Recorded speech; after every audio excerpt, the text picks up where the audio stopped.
पहली बार अपने घर से, अपने परिवार से, अपने शहर से कहीं दूर जाने का वक्त आ गया था।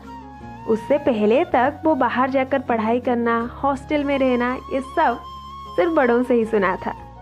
फाइनल एग्जाम्स खत्म होने के बाद आगे की पढ़ाई के लिए पापा ने एक नई कॉलेज में एडमिशन करवा दिया था।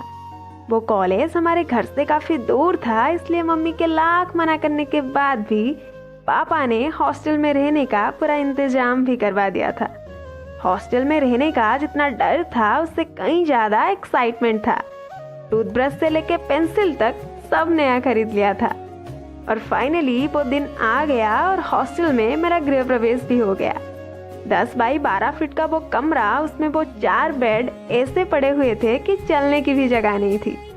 पहले पहुंचने की वजह से विंडो साइड वाली वो बेड मुझे मिल गई थी। वो दीवारों पे रिंकी पिंकी जैसे कई नाम लिखे हुए थे और दरवाजे पे एक पेपर चिपका हुआ था जिसमें प्लीज क्लोज द डोर लिखा हुआ था। मम्मी ने आधा सामान सेट करके मेरा काम आसान कर दिया था और मैं उन दीवारों पे लिखे नाम को पढ़ ही रही थी कि उतने में उस रूम के बाकी मेंबर्स भी आ गए थे। पहले 5-10 दिन तो एक दूसरे की जान पहचान में ही निकल गया और पहले 1-2 महीने मम्मी पापा और घर को याद करके रोने में निकल गया। उतने वक्त में पूरे हॉस्टल के स्टूडेंट्स के साथ काफ़ी अच्छी बॉन्डिंग हो गई थी और रूममेट्स, उनके साथ तो कुछ महीनों में ही सालों का रिश्ता जुड़ गया था। घर का वो 10 बजे का स्लीप टाइम 2 बजे को शिफ्ट हो गया था और ना चाहते हुए भी सुबह का वो ब्रेकफास्ट परमानेंटली स्किप हो गया था। आलू की सब्जी, गोभी की सब्जी, भिंडी की सब्जी, बैंगन की सब्जी, पता नहीं कैसे सबका टेस्ट एक जैसे ही होता था। रेगिस्तान में पानी ढूंढना भी शायद थोड़ा आसान होगा, पर हॉस्टल के मटर पनीर में से पनीर ढूंढना सबसे मुश्किल था। एग्जाम नोटिस आया ना आए, पर बिजली का बिल, पानी का बिल, रहने का बिल, खाने का बिल, ये सब पहले आ जाता था। हॉस्टल का डिनर प्लेट तो यूं ही क्रेडिट ले गया, पर आधी रात की भूख से तो वो 5 रुपए वाली मैगी नहीं बचाया था। इतिहास गवाह है, वो 7 से 9 बजे का स्टडी आवर तो सिर्फ नाम के लिए ही होता है। हाँ, बुक्स तो सब खोलते हैं पर पढ़ता कोई नहीं है। शाम के 6 बजे हॉस्टल का लास्ट एंट्री टाइम। कभी 5-10 मिनट लेट हो गए तो ज़्यादा कुछ नहीं, बस वार्डन के ताने सुनने के लिए तैयार रहना पड़ता था। पहले कुछ दिन हम भी डर डर के रहते थे, पर बाद में हमने भी 2-4 बैकअप प्लान्स पहले से तैयार करके रखना सीख लिया था। हॉस्टल लाइफ ना, जो घर पे कुछ नहीं करते हैं उनको भी सब कुछ करना सिखा देता है, क्योंकि हॉस्टल में तो माँ का लाडला और पापा की परी दोनों को ही बर्तन खींचने और कपड़े धोने पड़ते हैं। संडे को जब सब बाहर घूमने और खाने का प्लान बनाते हैं, तब हम हॉस्टल वाले कपड़े धोने का शेड्यूल बनाते हैं। खुद की वाईफाई का पासवर्ड खुद को पता हो या ना हो, पर दोस्तों को पता होता था।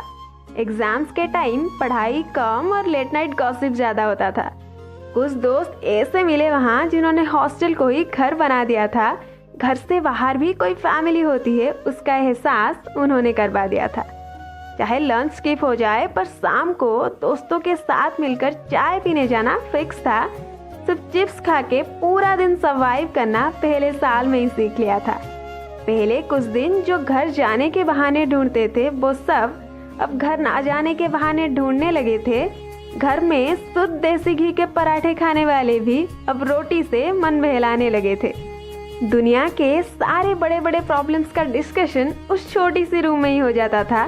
कॉलेज में किसका किसके साथ चक्कर चल रहा है, किसका किसके साथ लड़ाई हो गया, वो सब हमें पता होता था। दिन चाहे जैसे भी गुजरे, शाम को फोन पे मम्मी को ऑल इज वेल बोलना अनिवार्य था। घर का खाना घर में उतना टेस्टी नहीं लगता जितना हॉस्टल में लगता था। ब्रेकअप के बाद दोस्तों के सामने रोना, हॉस्टल के दीवारों पे दोस्तों के लव स्टोरीज लिखना, अपने सीनियर्स से डरना और जूनियर्स को डराना, रात के ठीक 12 बजे दोस्त का बर्थडे सेलिब्रेट करना और सेलिब्रेशन के बाद ट्रीट के लिए चिल्लाना, वाटर हीटर वाली वो चाय से खुद का मन बहलाना, सैटरडे नाइट को सबके साथ मिलकर वेब सीरीज देखना, नोटबुक से लेकर स्वेटर तक सब कुछ शेयर करना, खुशी हो या गम सब एक दूसरे के साथ बांटना। शेयरिंग इज केयरिंग का असली मतलब हॉस्टल नहीं सिखा दिया। दोस्तों के साथ छोटी मोटी लड़ाई झगड़े और प्यार के बीच जिंदगी के कई खूबसूरत लम्हे वो रूम नंबर 22 में ही बीत गया। एक अनजान शहर की अनजान गलियों में इतना अपनापन मिलेगा कभी सोचा भी नहीं था। अनजाने में ही उस छोटे से कमरे में इतने यादें बन जाएंगे खुद को पता भी नहीं था। हॉस्टल में दोस्तों के साथ बिताया हुआ वो आखिरी रात याद आए तो अभी भी आंखें भर आती है। वो लोग जो कभी अजनबी थे उनके साथ इतना गहरा रिश्ता जुड़ गया कि अभी भी अगर जिंदगी को थोड़ा रिवाइंड करूं तो वो ही लोग ही याद आते हैं। अब ना वो लम्हे वापस आएंगे ना वो पल, पर वो यादें और वो दोस्त हमेशा मेरे दिल के सबसे करीब रहेंगे। तू ही वजह, तेरे बिना बेवजह बेकार हूँ मैं, तेरा यार हूँ।